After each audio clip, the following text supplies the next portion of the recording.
Faustino Catalina. Iglesia Noticia. COPE. Estar informado. Saludos amigos, muy buenos días, son las 8:30 de este domingo 29 de noviembre de 2020 y esta es la hora de la cita semanal en la cadena COPE con la actualidad religiosa en el informativo Iglesia Noticia. Será media hora de información hasta las 9 de la mañana en que llegará la transmisión de la Santa Misa desde Toledo. Hacemos el programa de hoy con Cinta Molina en el control de sonido y con Nacho de Gamón en la producción y con estos titulares. Ayer se celebró el consistorio en el que fueron creados 13 nuevos cardenales, entre ellos el arzobispo de Chile, Navarro Celestino Agos. Esta semana ha fallecido Damián Iguacen, el obispo más longevo de España y del mundo, emérito de Tenerife a los 104 años, y también el obispo emérito de Barbastro, Alfonso Milián. El gobierno analiza la propuesta de la Conferencia Episcopal para incorporar la clase de religión en una asignatura para la formación en valores morales y religiosos. El Servicio Jesuita a Refugiados celebra los 40 años de su fundación. Volvemos a soñar es el título de un nuevo libro del Papa Francisco en diálogo con el periodista Austen Iberich. Un nuevo obispo ha sido ordenado en China en el contexto del acuerdo provisional prorrogado con el Vaticano. La Santa Sede ha concedido el título de basílica a la Real Colegiata del Santo Sepulcro de Calatayud. Faustino Catalina. Iglesia Noticia. COPE. Estar informado. El Ministerio de Educación ha analizado la propuesta realizada el pasado 30 de julio por la Conferencia Episcopal Española con el fin de crear dentro de la nueva ley educativa, la LOMLOE, una nueva materia de filosofía, valores y creencias, y en ella tendría cabida la clase de religión de forma que todos los alumnos puedan recibir una formación moral y religiosa. En un encuentro organizado por la revista Vida Nueva sobre la ley CELA, que continúa su trámite parlamentario, el secretario de Estado de Educación, Alejandro Tiana, ha dicho que la respuesta a esta novedosa propuesta por parte del Ministerio llegará tras la aprobación de la ley. Es una propuesta, desde luego, novedosa y desde el Ministerio teníamos claro que tenemos que cumplir la normativa. Queda todavía recorrido de la ley, o sea que hay que ver cómo avanza, cómo termina, y en cualquier caso hay que hacer el desarrollo de la ley, donde yo creo que algunas de estas cosas se pueden concretar y plasmar, se puede ver no solo en lo que es la ley, sino en los currículos, etcétera, ¿no? Pues es verdad que no hemos hecho una respuesta formal, porque también estamos un poco esperando ver cómo queda toda esta situación. Pero bueno, sí les hemos hecho saber que que nosotros hemos visto la propuesta, que seguimos teniéndola sobre la mesa y les vamos a dar respuesta formal en el momento que corresponda y veamos un poco cómo va quedando toda la situación. En este coloquio, el secretario general de la Conferencia Episcopal, Luis Argüello, reafirmó esta propuesta como símbolo del pacto educativo que propone el Papa Francisco. La propuesta pedagógica que quiere prescindir de la dimensión trascendente de la existencia supone una confesionalidad. Nosotros hemos querido y seguimos queriendo hacer de esta propuesta, de este área, de este ámbito de valores y creencias con la enseñanza religiosa escolar incorporada a él, una propuesta símbolo de que es posible la realización de un pacto educativo. Luis Argüello insiste en la necesidad de cuidar la formación humanista de los alumnos ante los nuevos retos de la tecnología. A nosotros no nos importa solo la clase de religión, sino todo el sistema educativo. Pero ciertamente en el propio preámbulo de la ley se pone mucho acento en la necesidad de cultivar una formación humanista, en la necesidad de abordar los desafíos de la renovación tecnológica. Y por eso a nosotros nos parece que ahora más que nunca es importante el estudio de aquellas disciplinas que tienen que ver con este pensamiento, ¿no? Del sentido de la vida, de la razón crítica, de la fundamentación de los valores y de la propia ética. La presencia de un área o ámbito, como utilizando la jerga de la propia LOMLOE, ¿no? De valores y creencias, que tuviera unos ejes y estándares marcados incluso por la propia legislación general, pero que luego cada confesión pudiera desarrollar de una manera. Por su parte, el secretario general de Escuelas Católicas, Pedro Huerta, se refirió a las manifestaciones del pasado domingo y lamentó que no se haya contado con la comunidad educativa en la tramitación de la ley. ¿Qué alcance tengan estas expresiones, estas manifestaciones? Lógicamente lo dirá el tiempo, pero lo dirá también la capacidad de nuestros políticos de escuchar, recibir lo que la comunidad educativa, lo que las familias, lo que la sociedad, esta parte de la sociedad quiere decir. Y luego pues hay una preocupación evidente en cuanto a muchas cuestiones de aplicación de la ley y que a las familias les preocupan. Y bueno, pues sí que confiamos y esperamos en que en que esto tenga una escucha por parte de los políticos que tienen que hacerlo. Si no en el momento concreto de la tramitación de la ley, sí en todo su desarrollo. La Comisión Permanente del Foro de Laicos, entidad de ámbito nacional que agrupa a 48 asociaciones y movimientos, aboga por un diálogo profundo para la cuestión educativa. Asegura seguir con inquietud la tramitación de la Ley CELA y recuerda que en el centro del proceso educativo debe estar la persona, apostando siempre por su educación integral y la necesidad de respetar la libertad de los padres para elegir la educación de sus hijos.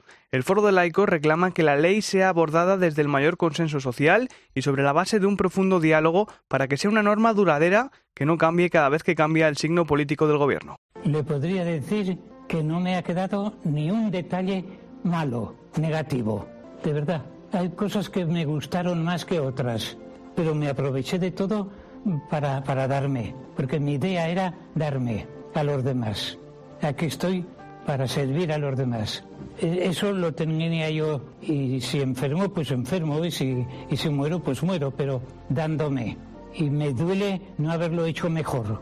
Lo que yo valgo, yo puedo, no es para crecer yo, para aumentar yo, ni dinero, ni lo que sea, sino para volcarme en los demás. Ese ha sido mi ideal. Lo he sabido hacer o no, pero ese ha sido mi ideal. Es la voz y las palabras de Damián Iguacen, que con 104 años, camino ya de los 105, era el obispo más longevo de España y del mundo, y que falleció el martes en Huesca.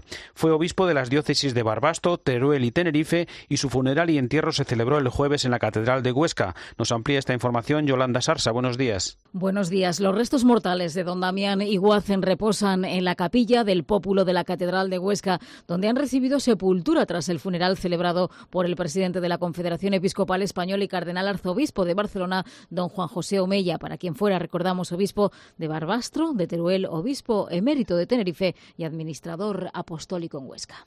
Una pequeña anécdota. Recuerdo que, estando de obispo en Barbastro, un día íbamos juntos con don Damián en el coche y que le iba a dar ejercicios espirituales a las religiosas allí.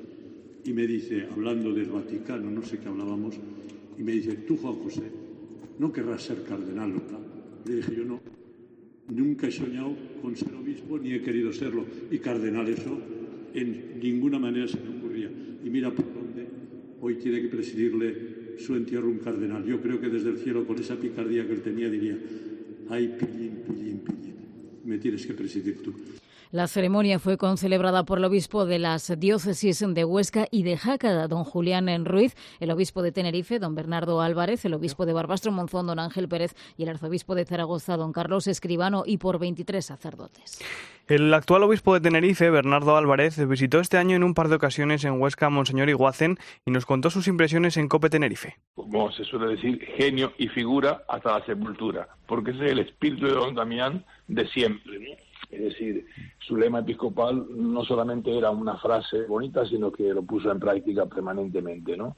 El último de todos y el servidor de todos, ¿no? Un poco, pues, tratando de emular aquellas palabras de Jesús, que yo no he venido para que me sirvan, sino para servir y dar la vida por todos. Y eso es lo que don Damián ha hecho a lo largo de toda su vida, mientras tuvo fuerza, porque hay que ver que jubilado del ministerio diocesano en el año 91 a los 75 años, luego estuvo prácticamente 25 años más activo permanentemente por toda España, en Latinoamérica, dando charlas, conferencias, ejercicios espirituales, es decir, que era realmente admirable. Y les hablamos ahora del obispo emérito de la diócesis de Barbastro Monzón, Alfonso Milián, que falleció en la tarde del jueves en el Hospital Miguel Servet de Zaragoza, donde había ingresado el pasado domingo afectado de coronavirus. El año 2000 fue nombrado obispo auxiliar de Zaragoza y desde 2004 hasta 2014, en la década que fue obispo de la diócesis de Barbastro, trabajó especialmente en la reclamación de los 111 bienes de las parroquias altoaragonesas al obispado de Lérida. También entre 2002 y 2014 fue obispo responsable de Cáritas. Su funeral se celebró ayer sábado y sus restos descansan en la capilla de los mártires de la Catedral de Barbastro, donde también se encuentran los del obispo Florentino Asensio y los sacerdotes y religiosos que fueron víctimas de la guerra civil.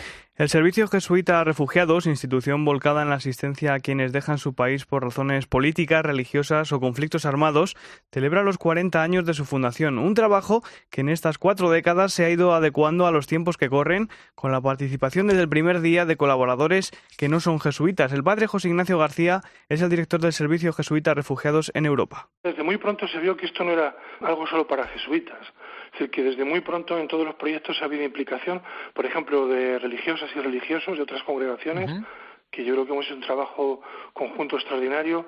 Muy pronto laicos comprometidos, han querido compartir también esta misión.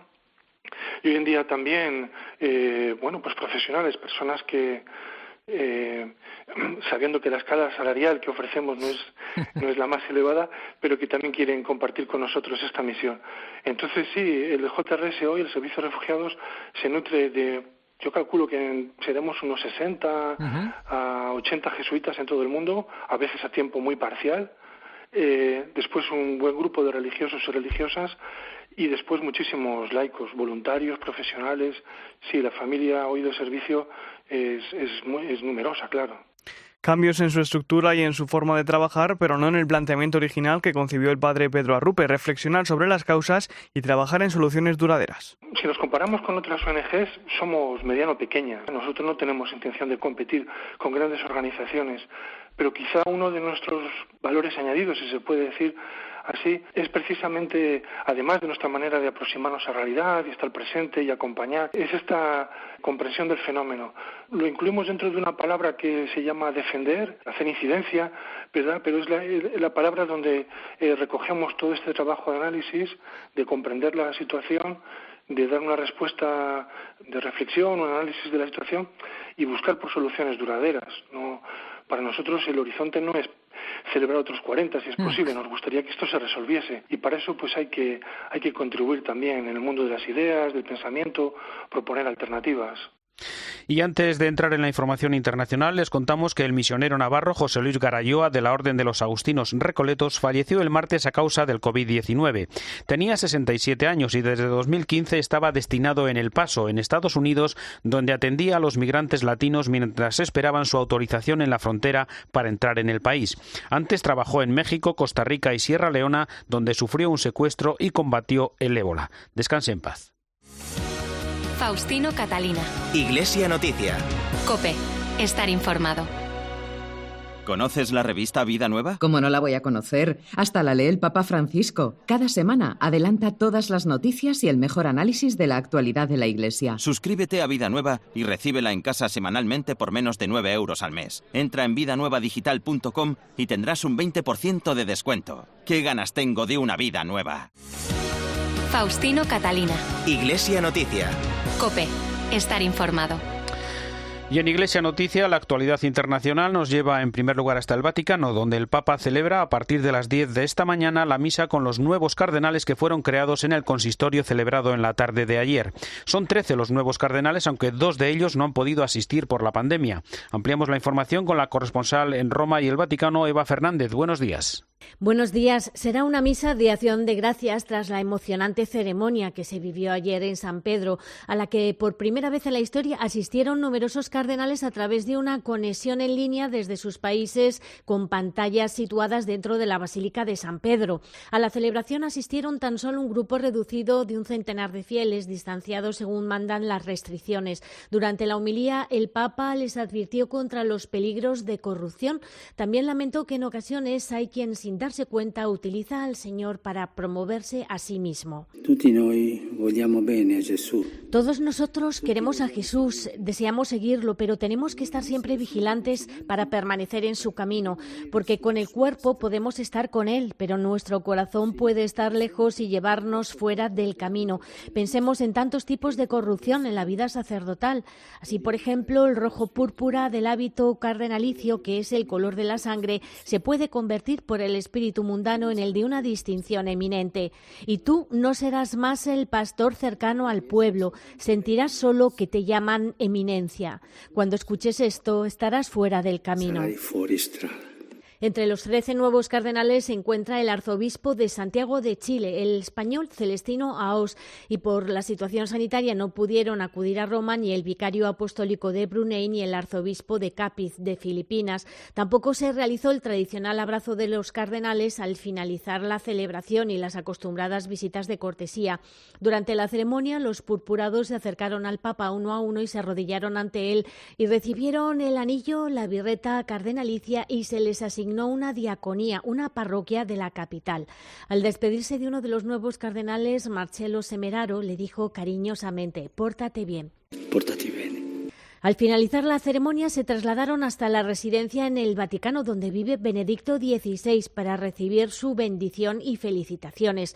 Todos aseguran que le encontraron muy bien y que tras saludarles individualmente les dedicó un pequeño discurso. Con este nuevo consistorio, el número total de cardenales electores, es decir, con menos de 80 años, es ahora de 128, pero se reducirá a 121 en el espacio de un año porque 7 cardenales alcanzarán el umbral de los 80 años. En su comentario desde Roma, el colaborador de Iglesia Noticia, Antonio Pelayo, reflexiona sobre la universalidad del colegio cardenalicio y su colaboración con el Papa en el gobierno de la Iglesia. Buenos días, Antonio. Buenos días. Con la jornada de ayer sábado, el colegio cardenalicio amplía su universalidad y puede ofrecer al Papa una colaboración más cualificada. Pensando en ello, me ha venido a la mente un libro escrito ya hace algunos años por el cardenal Bernard Alfring, titulado Amar a la Iglesia. Este cardenal holandés, ya fallecido, fue una figura clave en el Concilio Vaticano II. En uno de sus capítulos aborda el tema de la reforma de la Iglesia y afirma: hablando abiertamente se sirve a la Iglesia, la libertad de expresión debe reinar en el seno de la Iglesia, y como prueba cita el ejemplo de San Pablo, que se opuso abiertamente a San Pedro, como él mismo cuenta en su carta a los Gálatas. Su reflexión es hoy más actual que nunca porque hay que desterrar la idea de que los cardenales son nombrados para que le digan al Papa siempre sí, convirtiéndose en lo que los ingleses llaman yes men.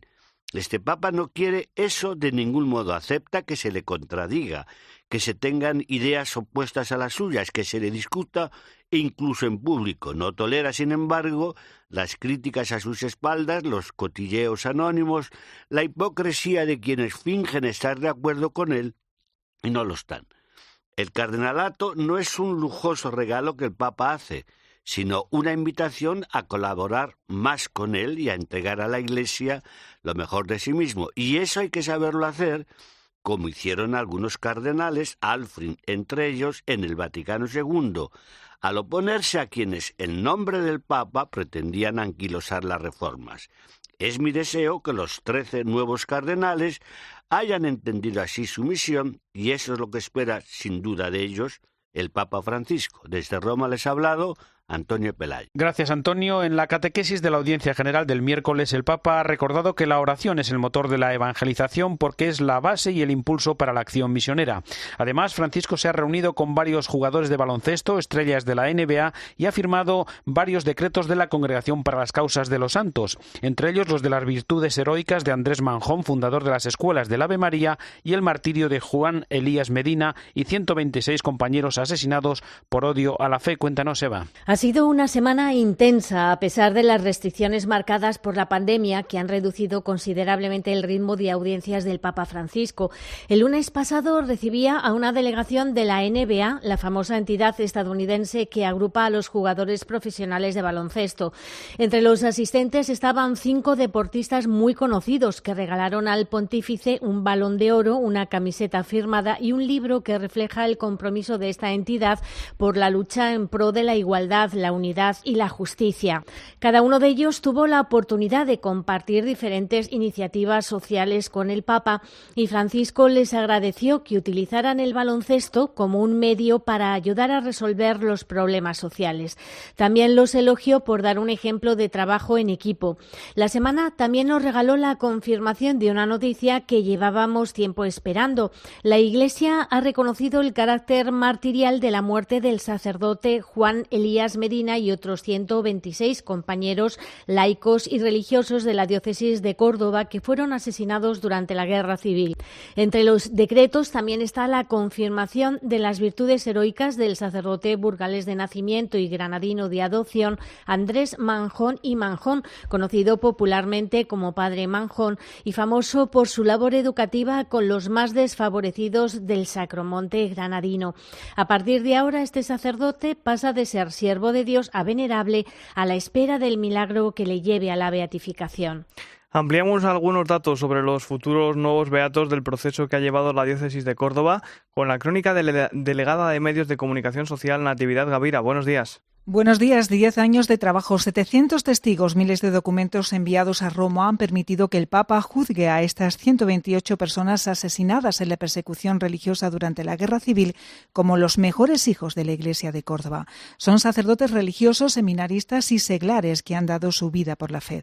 Es el caso de Sor María Consuelo González, hermana del Patrocinio de María, que consiguió reunir en Baena a 300 niñas en el Colegio del Espíritu Santo, donde primero se habían educado las niñas huérfanas para abrirse más tarde a la formación de prácticamente todas las niñas de la localidad, en un tiempo en que la escuela era escasa y mayoritariamente masculina. Sor María Antonia habla de su decidida labor educativa. Una persona de un gran espíritu de fe, de oración y sobre todo de desprendimiento y de pobreza. Esta mártir cordobesa, que pronto será beatificada, ingresó en la congregación de las Hijas del Patrocinio de María con 16 años, donde destacó pronto por su atención desprendida a los pobres, su fe inquebrantable y la dedicación al rezo. Durante la Guerra Civil, las hermanas son conducidas al convento de San Francisco. Sor María Consuelo queda presa y fue escudo humano. Las heridas provocadas por una ráfaga de metralleta acabaron con su vida. Y les hablamos ahora de Volvemos a soñar. Este es el título del nuevo libro del Papa Francisco en diálogo con el periodista Austen Ivereik, del que hemos conocido un adelanto en esta semana en la que el Vaticano ha confirmado el nombramiento de un nuevo obispo en China en el marco del acuerdo provisional con el Vaticano recién prorrogado por 2 años más. El último libro del Papa está salpicado de reflexiones personales sobre la nueva situación mundial provocada por la pandemia. Relata además algunos episodios de su vida menos conocidos, a los que define como 3 situaciones COVID. La primera, su grave infección pulmonar cuando tenía 21 años, que le permitió conocer la angustia de los enfermos que luchan por respirar. Reconoce que le enseñó a depender de la bondad y de la sabiduría de los demás. La segunda experiencia fue su estancia en Frankfurt para trabajar en una tesis doctoral sobre Romano Guardini, durante la que sintió soledad y añoranza. Y la tercera tuvo lugar en Córdoba, un aislamiento que le hizo mucho bien, le llevó a madurar ideas y a incrementar su oración. Explica a Francisco que fue una verdadera purificación, le regaló más tolerancia, comprensión y mucha paciencia. Aprendió que las cosas importantes llevan tiempo. Y efectivamente, la semana también nos ha dejado la confirmación de que la ciudad china de Qingdao tiene nuevo obispo. Es el tercero ordenado tras el acuerdo provisional entre la Santa Sede y la República Popular China sobre el nombramiento de obispos, con lo que se confirma que ya está dando frutos. El director de la oficina de prensa de la Santa Sede, Matteo Bruni, también ha adelantado que se plantean otras consagraciones episcopales en el futuro, porque están en marcha varios procesos para nuevos nombramientos. Este acuerdo, no olvidemos, se refiere exclusivamente al proceso de nombramiento de obispos, una cuestión esencial para la vida de la Iglesia y para la comunión de los pastores de la Iglesia Católica China con el obispo de Roma y los obispos del mundo. Gracias, Eva. La equiparación por parte del Papa Francisco de la etnia uigur de China con los rohingya de Birmania y los yazidíes de Irak, 2 de los pueblos más perseguidos del mundo, ha merecido una inmediata respuesta del autoritario régimen de Pekín. Nos lo cuenta el corresponsal de COPE, Pablo Díez. Entre el Vaticano y China ha estallado una crisis a pesar de su acercamiento de los últimos años, confirmado con la reciente renovación de su concordato para el nombramiento consensuado de obispos.